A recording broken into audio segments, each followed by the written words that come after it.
사랑이 아니고서는 오늘도 주일을 거룩히 지키는 성도님들 위해 주님의 은혜와 평강이 넘치기를 축원합니다. 오늘 아침 율법을 넘어서 사랑으로 이런 제목으로 여러분과 함께 은혜를 나눠보려고 합니다. 여러분, 종말의 징조 가운데 하나가 사랑이 식어간다는 것을 성경은 말하고 있죠. 신앙생활에서 절대로 양보할 수 없는 진리는 가장 큰 계명인 하나님 사랑과 이웃 사랑이지요. 그러나 세상은 갈수록 이 사랑을 버리고 끝없는 이기심과 탐욕으로 종말을 향해 치달아 가고 있습니다. 갈라디아 교회에 보낸 오늘 본문은 율법과 은혜에 대한 바울의 논쟁으로 이 편지의 핵심적인 부분입니다. 바울은 유대인으로서 한때는 율법주의자였습니다. 그러나 그리스도의 은혜로 이방 사도로 부름을 받고 난 후에 그는 죄인된 인간이 하나님 앞에서 의롭게 되는 것은 율법의 행위로서가 아니라 십자가의 구속의 은총을 믿는 믿음으로 말미암아 의롭게 된다는 것을 강조하고 있습니다. 이것이 바울 신학의 핵심입니다.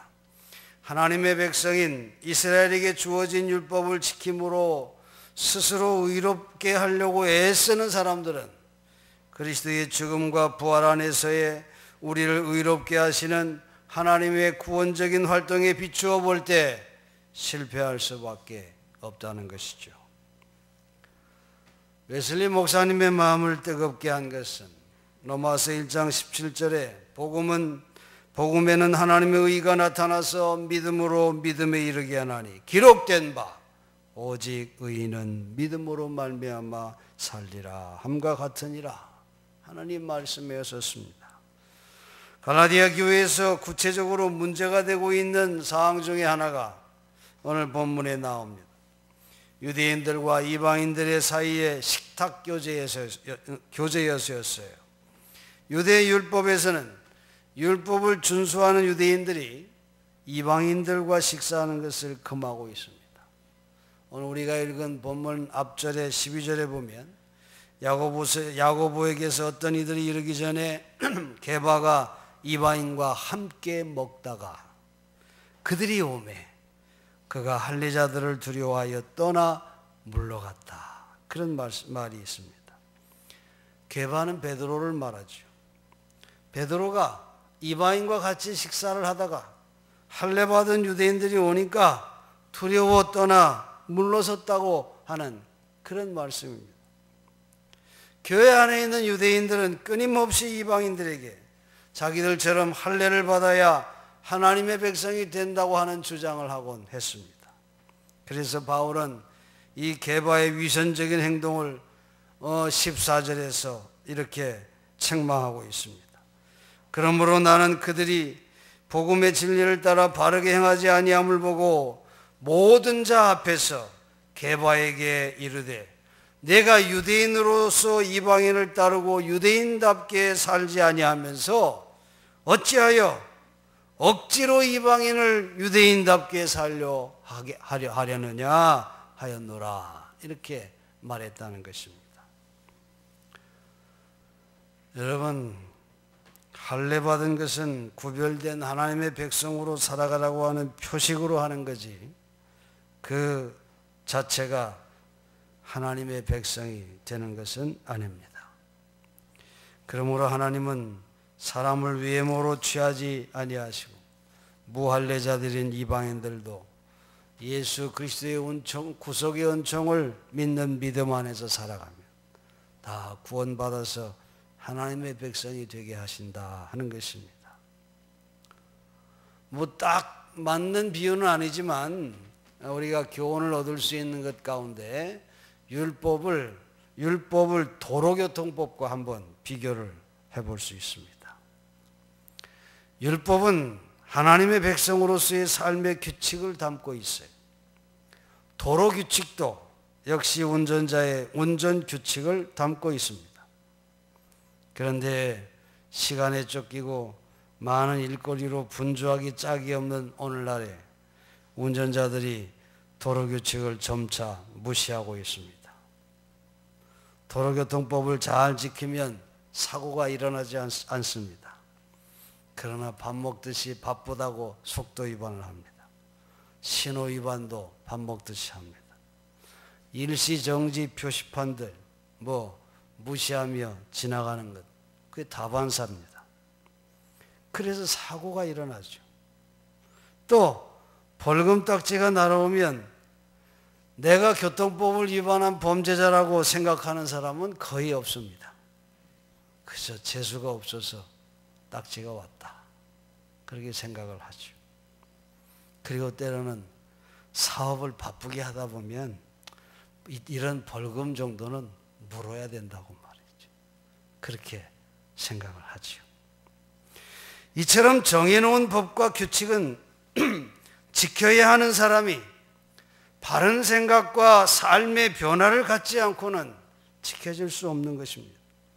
율법도 그와 같다는 것입니다. 하나님의 은혜로 새 사람이 되지 않고서는 하나님의 법을 지킬 수가 없습니다. 그래서 바울도 고백하지 않습니까? 내가 마음은 원이로되 육신은 계속 죄를 낳는구나. 오호라. 이 죄인 중에 괴수 같은 그런 자기의 모습을 탄식하고 있는 것을 우리가 압니다. 그래서 바울은 사람이 의롭게 되는 것은 율법의 행위로 되는 것이 아니라 오직 예수 그리스도를 믿는 믿음으로 된다고 말씀하고 있는 것입니다. 은혜 안에 새 사람이 되지 않고서는 하나님의 백성의 삶이 이루어지지 않는다는 것이지요.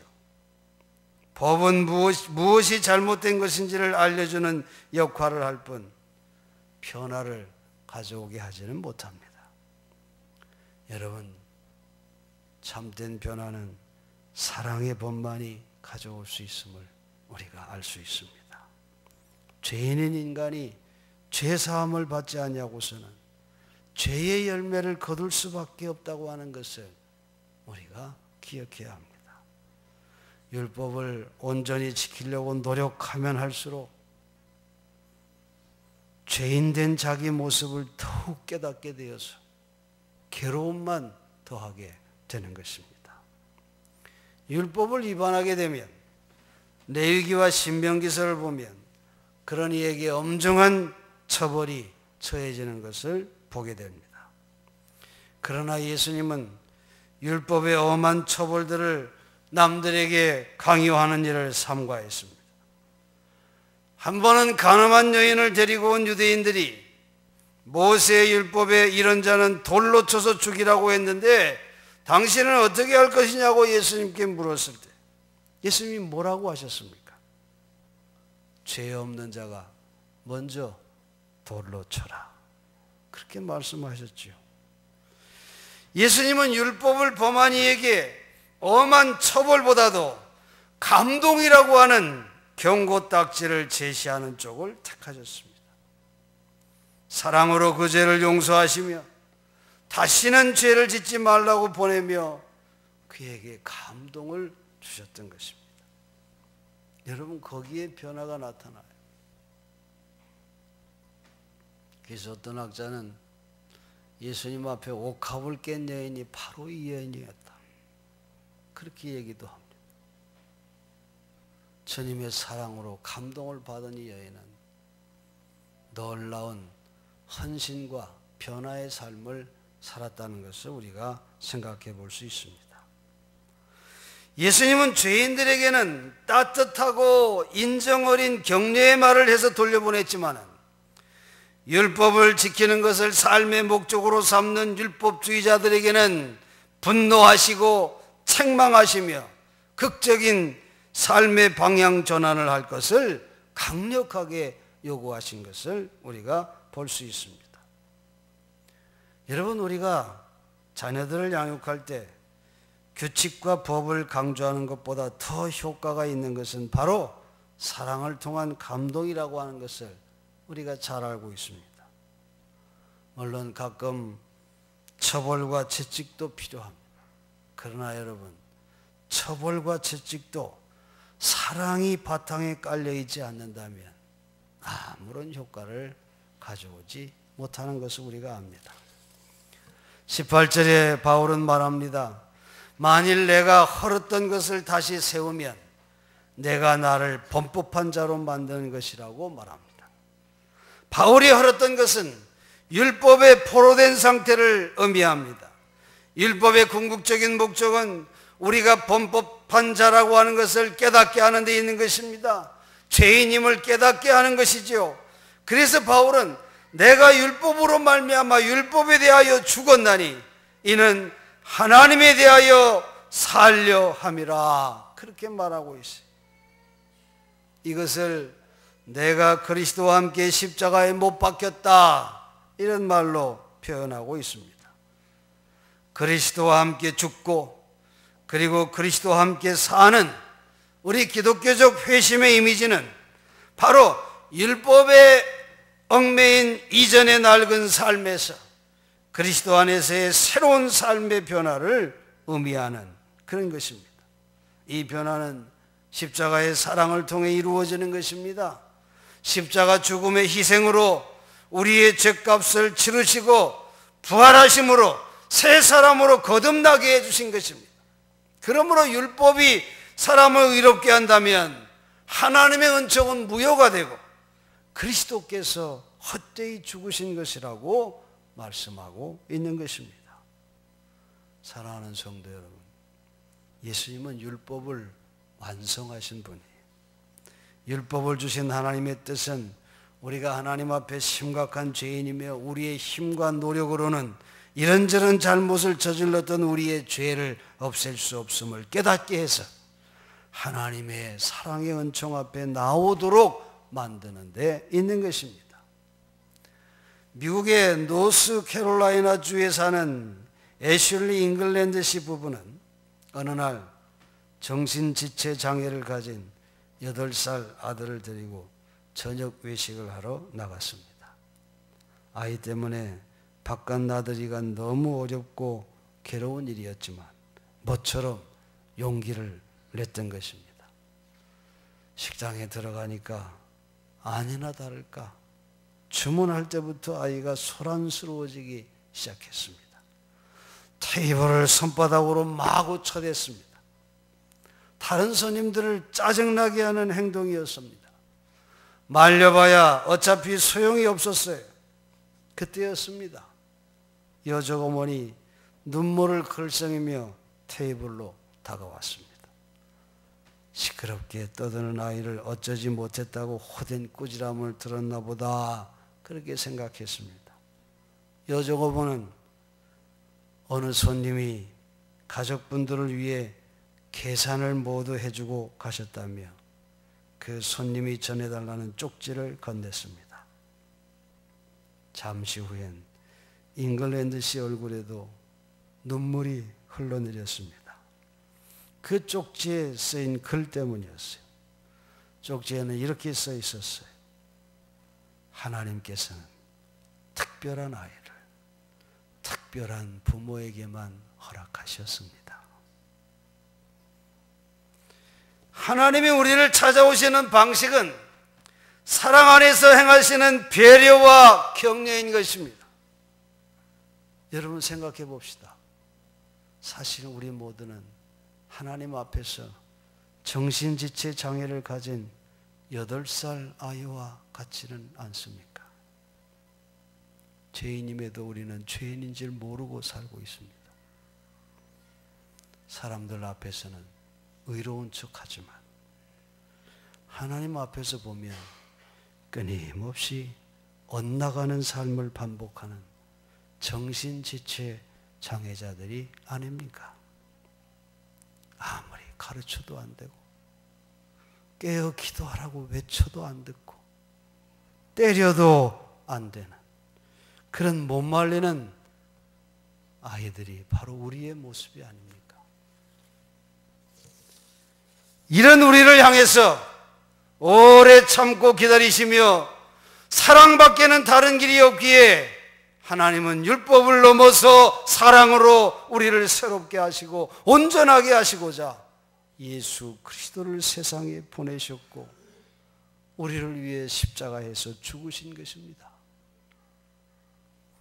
율법은 사랑의 화신으로 오신 예수에게로 나아가도록 가르치는 역할을 합니다. 율법만으로는 절대로 구원받을 수가 없는 것입니다. 그 율법을 지킬 자는, 온전히 지킬 자는 아무도 없기 때문에 그렇습니다. 아무리 명백한 도로 규칙이 있다 해도 삶의 여정은 그것을 준수함으로 이루어지는 것은 아니지요. 우회로를 겁내는 사람들이 있는가 하면 도로변에 방치된 사람들도 있고, 반복되는 충돌로 상처를 입고 쓰러진 사람들, 얼마 남지 않은 연료를 갖고 금방이라도 멈출 것 같이 털털거리며 힘겹게 길을 거는 사람들로 가득 찬 이 세상 한복판에서 우리의 삶은 그리스도의 사랑의 은총을 절실하게 필요로 하고 있음을 고백하지 않을 수가 없는 것입니다. 우리의 삶은 합법과 불법, 윤리와 비윤리, 은총과 죄 사이에서 골치 아픈 일상의 결정들을 수없이 내는 일을 동반하고 있습니다. 여러분, 이런 삶 속에서 율법에 매여 의무와 책임의 윤리만을 우리 삶의 지침으로 삼고 살아갈 것입니까? 아니면 하나님의 사랑 안에서 은총과 사랑의 윤리에 보다 더 비중을 두며 살아가지 아니하시렵니까? 규칙의 얽매임이 없이 이 사랑의 삶, 놀라운 권능을 우리에게 보여줍니다. 이것이 어디에서 옵니까? 그것은 그리스도의 고난에서, 그분과 우리의 완전한 일체화에서 온다고 하는 것입니다. 그래서 바울은 오늘 갈라디아서 2장 20절의 유명한 말씀을 우리에게 주고 있는 것입니다. 나는 그리스도와 함께 십자가에 달려 죽었습니다. 이제는 내가 사는 것이 아니라 그리스도가 내 안에서 사시는 것입니다. 지금 내가 살고 있는 것은 나를 사랑하시고 또 나를 위해 당신의 몸을 내어주신 하나님의 아들을 믿는 믿음으로 사는 것입니다. 그렇습니다, 여러분. 바울은 이 삶이 곧 믿음의 삶이에요. 이 믿음이 우리를 의롭게 한다고 우리에게 말하고 있는 것입니다. 여러분, 믿음은 사소한 법들을 위반하기도 합니다. 그리고 자기 이성만 차리는 하찮은 의무들을 불필요한 것으로 만들기도 합니다. 다시 말해서 우리의 삶의 뿌리와 목적과 의미가 믿음의 삶을 살아갈 때는 달라질 수밖에 없다는 것입니다.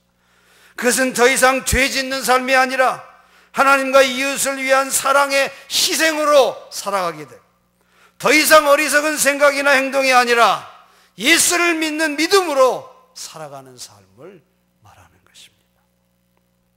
사랑하는 성도 여러분, 이 사랑의 법 안에서 자유와 기쁨을 누리면서 이 땅에 하나님의 정의를 이루는 사랑의 삶으로 그리스도의 은총을 두드러지게 나타내며 살아가는 그런 하나님의 자녀들이 다 되시기를 주의 이름으로 간절히 축원합니다.